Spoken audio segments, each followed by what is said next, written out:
정재훈 가천의대 예방의학교실 교수 모셨습니다. 어서 오세요. 네, 안녕하세요. 네. 다시 좀 늘었습니다, 또. 어떻게 봐야 되나, 이 추세에? 지금은 매우 위험한 균형이 이루어지고 예. 있다, 이렇게 생각을 해야 되는데요.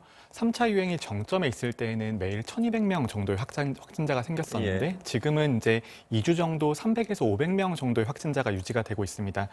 여기서 확산이 더 줄어들 가능성은 굉장히 낮다고 봐야 되고요. 그런데 우리가 확진자 숫자를 더 줄이기 위해서는 추가적인 대책이 필요합니다. 예를 들어서 사회적 거리두기를 강화한다거나 아니면 방역 대책이 더 추가가 되는 그런 여러 가지 정책들이 추반이 되어야지 확진자가 줄어드는 것인데요. 예. 지금은 오히려 사회적 거리두기를 완화하려고 하거나 아니면은 이제 국민들의 이동량이 증가한다거나 이런 식으로 위기가 좀 끝나가고 있다는 인식이 들어가게 되면서 다시 한번 4차 유행이 언제든지 생길 수 있는 그런 상황이라고 생각합니다. 그 전문가마다 의견이 약간은 갈리는 것 같은데요.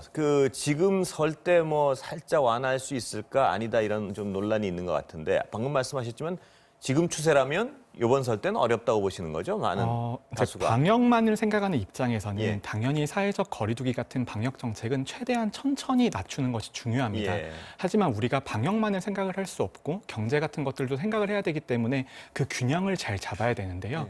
그런데 이 균형 자체가 굉장히 위태로운 상황이기 때문에 조금이라도 방역 태세가 무너지게 되면 다시 확진자가 늘어나게 되는데 확진자가 늘어나게 돼서 4차 유행이 온다면 결국은 경제에 더 큰 타격이 올 거라는 그런 이야기죠. 예. 그래서 이번 설에는 어떤 다수의 전문가들이 약간 어렵다는 말씀을 하고 계신 것 같습니다. 네, 지금으로서는. 가급적이면 태세를 유지하는 게 좋을 것 같습니다. 예. 거기다 더 걱정은 아까 리포트 잠깐 들으셨지만 변이 문제인데요. 이 변이 때문에 4차 대유행 올 수 있다 이런 경고까지 나왔는데 어떻게 보세요? 결국은 우리가 바이러스는 진화 자체가 무기입니다. 예. 언제든지 변이를 할 수 있고요. 결국 우리가 바이러스 확산이 계속되는 하는 변이에 대한 위험은 언제든지 있는 상태인데요. 우리가 변이 차단을 위해서는 두 가지가 중요합니다. 외국에서 들어오는 확진자를 막아야 되고요. 국내에서의 확산을 막아야 됩니다. 그런데 이미 우리나라 같은 경우에는 외국에서 유입되는 경우는 자가격리를 2주 정도 하시게 돼 있고요. 자가격리 하는 동안 총 3번의 PCR 검사를 하시게 됩니다. 입국하기 전에 한 번 하시고요. 입국 직후에 하시고 그다음에 자가격리 해제 전에 검사를 총 3번 하시게 되는데 이런 절차로만 보면 굉장히 안전해 보이지만 어제 나온 상황처럼 자가격리 수칙을 위반하시게 되는 경우에는 결국은 무용지물이 되는 것입니다. 그래서 가장 중요한 것은 해외에서 입국하시는 분들이 자가격리 수칙을 얼마나 잘 지키시느냐 그것도 중요하고요. 그다음에 자가격리자의 가족들이 얼마나 자가격리를 잘 도와줄 수 있냐도 중요합니다. 그런데 이런 것들은 국민의 의식에만 기대하기는 좀 위험성이 있죠. 그렇기 때문에 해외 나라 특히 홍콩 같은 경우에는 해외에서 유입된 경우에는 호텔에서 시설 격리를 하시게 됩니다. 시설 격리를 하시게 되면 아무래도 가족과의 접촉, 그다음에 다른 사람과의 접촉 관리가 좀 쉬워지는 면이 있기 때문에 우리나라도 좀 시설 격리에 대해서 좀 적극적으로 생각해 볼 필요가 있다고 생각을 하고요. 국내 확산 같은 경우에는 결국은 방역입니다. 국내 확산, 해외 유입이 와도 확산이 되지 않으면 퍼지지 않는 것이니까 국내 방역 태세를 잘 유지하는 것도 굉장히 중요합니다. 국내 방역 태세가 답인 것도 같은데 비슷한 질문 하나 더 드리면요. 지금 이 변이가 변종이 돼가지고 백신이 먹히지 않는 상황이 될까 봐 가장 큰 걱정 아니겠습니까? 이 변이를 추가적으로 좀 이렇게 조금이라도 늦추거나 막는 방법이 뭐가 있을까요? 결국은 변이 바이러스 확산은 결국은 확진자 확산과 동일한 의미입니다. 그래서 확진자를 줄이는 것이 중요한데요. 가장 우려가 되는 것이 변이 바이러스가 다른 사람에게 더 많이 옮길 수 있는지, 그리고 사람들을 더 아프게 할 수 있는지, 백신의 효과를 떨어뜨릴 수 있는지 이 세 가지라고 생각이 되는데요. 영국에서 발견된 변이 같은 경우에는 확산 속도나 치명률은 조금 늘어나지만 기존의 백신이 그대로 효과가 있다는 것이 증명이 되고 있습니다. 그런데 문제는 이제 남아프리카에서 발견된 변인데 백신의 효과가 좀 떨어지는 것으로 나왔기 때문에 국내의 집단 면역이 정부 발표로는 약 70% 정도를 목표로 하고 있는데 이것보다 더 높아야 될 가능성도 있습니다. 집단 면역의 수준 자체가 거의 90에서 100%에 가까울 필요가 있다는 거죠. 그렇다면 백신 접종의 그 물량을 훨씬 더 높여가지고 다 맞아야 된다는 얘기죠. 거의 다 맞아야 된다는 얘기가 되는 것 같은데요. 결국은 변이 바이러스에 대응하기 위한 가장 중요한 수단도 결국은 백신이고요. 백신을 얼마만큼 빠른 사람에게 많이 맞춰줄 수 있냐가 확산 차단에 굉장히 중요한 요소입니다. 그런데 문제는 90%까지 올리고 싶어도 지금 임상이 안 돼 있어가지고 청소년이나 이 청소년 지금 못 맞히지 않습니까? 소아나? 이 부분들을 빼도 90% 맞힐 수 있나요? 결국은 우리가 예. 백신 접종하는 대상들을 계속 확장해 나가야 됩니다. 예. 말씀하신 것처럼 청소년에 대해서도 접종도 해야 되고요. 임산부에 대해서도 접종을 해야 됩니다. 예. 임산부도 굉장히 중요한 이유가 현장에서 근무하시는 많은 간호사분들 경우에는 임신 가능성이 있기 때문에 임산부에 대한 안전성도 확립이 돼야 되거든요. 예. 그런 임상시험들이 미국과 유럽에서 진행이 되고 있기 때문에 우리가 일반 인구 대상으로 접종을 시행을 하는 2분기 이후 정도가 되면 아마 그때쯤이면 어느 정도 근거가 확보가 될 거고 예. 그때 되면 접종 대상을 더 늘릴 수 있을 것이라고 생각합니다. 그때는 어린이나 청소년도 어떤 맞힐 수 있는 상황이 될 수도 있다는 네, 말씀이시죠? 어린이까지는 모르겠지만 청소년 정도는 충분히 접종이 가능할 수 있습니다. 예. 그렇다면 이 아스트라제네카의 경우는 거꾸로 나이 든 분들에 대해서 이게 효과가 있느니 없느니 지금 아직도 말이 많은데요. 유럽의 나라마다 약간씩 다르고 어떻게 보세요, 교수님은? 이 지금 65세 이상인 어떤 노인들에게 다른 백신을 맞춰야 되는 게 아니냐 이런 우려도 있는데 그 부분은 어떻게 보세요? 결국은 이제 65세 이상의 아스트라제네카 백신의 효과성에 대한 근거가 부족하다. 이것이 이제 유럽의 여러 나라들에서 권고를 하지 않는 주된 이유입니다. 예. 그런데 좀 배경도 좀 이해를 해야 되는데요.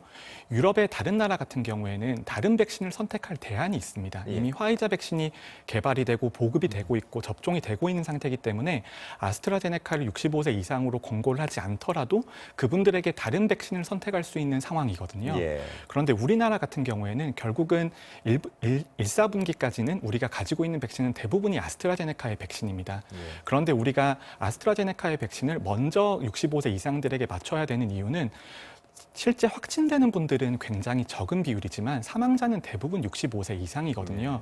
그래서 사망자를 줄이는 것들은 의료 체계를 유지하는 측면에서도 더 중요합니다. 그래서 우리나라에서는 결국은 그 1,4분기까지 선택할 수 있는 백신은 아스트라제네카의 백신뿐이기 때문에 예. 그런 면을 좀 충분히 고려해야 된다고 생각을 하고요.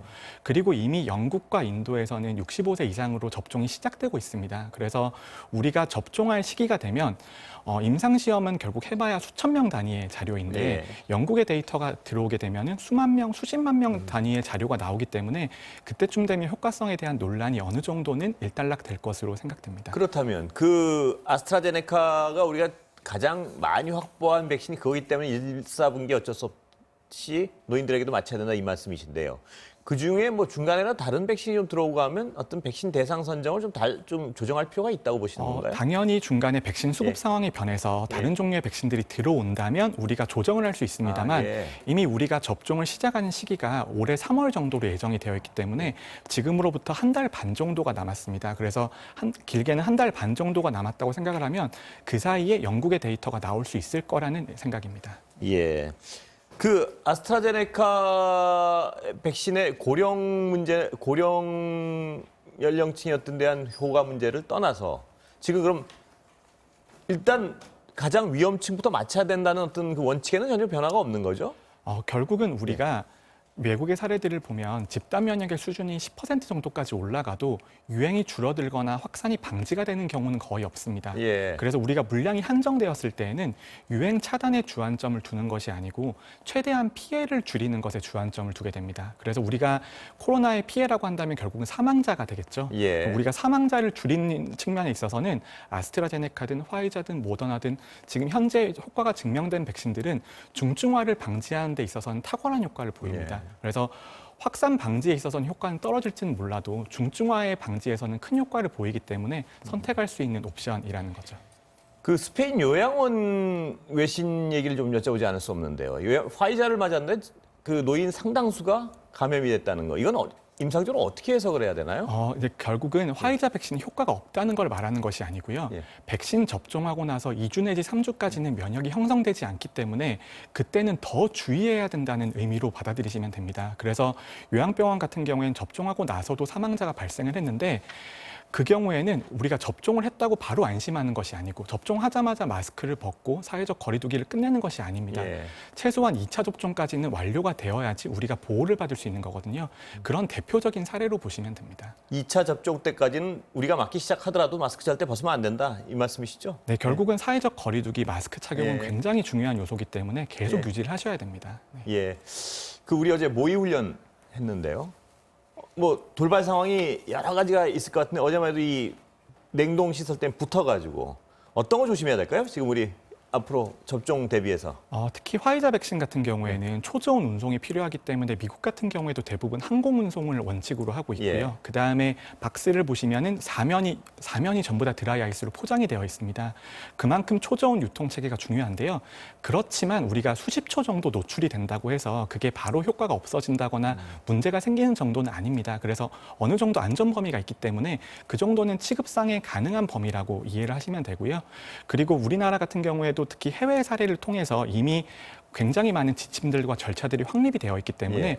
처음에 잘 진행을 한다면 큰 문제는 없을 것 같습니다. 그 다양한 지침들이 확립돼 있다고 하셨는데 이 백신마다 굉장히 어떤 취급법하고 접종법도 좀 차이가 있는 것 같은데요. 이 매뉴얼이 세부적인 매뉴얼이 이미 다 만들어져 있습니까? 지금 백신별로? 정부에서 이제 취급하는 매뉴얼들을 개발을 하고 있고요. 예. 그리고 우리나라의 상황에 맞는 지침을 만들어야 되기 때문에 우리나라 접종 계획 같은 경우에는 가장 먼저 전문 접종 센터에서 접종이 이루어집니다. 근데 이 전문 접종 센터라는 것이 접종만 하는 역할이 아니고 그런 접종 과정에서 생길 수 있는 문제들을 잘 살펴보고 지침을 개발하는 그런 역할을 그 하는 말씀하신 거죠. 센터란 건 화이자의 경우만이 아니고 모든 백신을 담당하는 전문 접종 센터를 말씀하시는 그러니까 건가요? 전문 접종 센터가 처음에 설치된 센터 같은 경우에는 모든 백신을 다 다룰 수 있는 예. 능력이 있어야 됩니다. 그리고 접종 인력을 교육하고 지침을 개발하는 그런 역할도 하기 때문에 굉장히 중요한 센터죠. 예. 지금 추세라면 이 어떤 확산세가 100명 이하로 꺾이고 이런 걸 언제쯤 기대할 수 있을까요, 우리가? 확산세가 뭐 정확히 예측하시기는 어렵겠지만. 예. 확산세가 이제 100명 이하로 줄어드는 날은 앞으로도 없을 거고 영원히 없을 예. 겁니다. 그래서 우리가 예전처럼 하루 확진자가 뭐 30명, 40명, 50명 이런 거는 기대하시면 안 되고요. 예. 지금 선에서 악화되지 않게 하는 것이 가장 중요하고 그다음에 4차 유행이 오는 것도 어떻게 보면 거의 정해져 있습니다. 그러면 4차 유행을 얼마만큼 미룰 수 있고 크기를 줄일 수 있는지가 중요한 문제이고요. 예전처럼 돌아갈 수는 없습니다. 백신 이외에도 마찬가지란 말씀이신가요? 백신을 접종한다고 하더라도 예. 우리가 코로나 바이러스가 우리 사회에서 없어지는 것은 아닙니다. 그래서 집단 면역이 완료가 된다고 하더라도 산발적인 유행은 이어지고 그다음에 사망자도 계속 생길 겁니다. 예. 자, 마지막으로 하나 여쭤보고 끝내겠습니다. 지금 당장 이번 달 중순이면 백신 접종이 시작되는 것 같은데요. 의료진 접종하고 약간 분량이 남는 건 누구에게 접종시킬지는 아직까지 결론이 안 난 거죠, 지금? 지금 우선순위는 다 선정이 되어 있고요. 예. 결국은 의료진을 대상으로 접종이 되는데 의료진도 범위가 굉장히 넓습니다. 그래서 예. 우리가 의료진이라고 하면 실제로 환자를 보는 의사와 간호사만 생각하실 수가 예. 있는데 환자를 이송하는 요원이나 예. 영상 촬영하는 분들, 진단검사를 하는 분들도 굉장히 숫자가 많기 때문에 오히려 물량이 모자라면 모자라지 남진 않을 것 같습니다. 의료진을 하기에도 모자라는 물량이고 6만 명분이라는 우리가 거예요. 충분히 의료진 대상 전체를 해주기는 좀 모자란 물량이기 때문에 이제 가장 중점적으로 코로나를 진료하는 분들부터 맞춰드리는 거거든요. 예. 그래서 물량이 남을 가능성은 거의 없을 것 같습니다. 예, 오늘 말씀 감사합니다. 여기까지 듣겠습니다. 네, 감사합니다.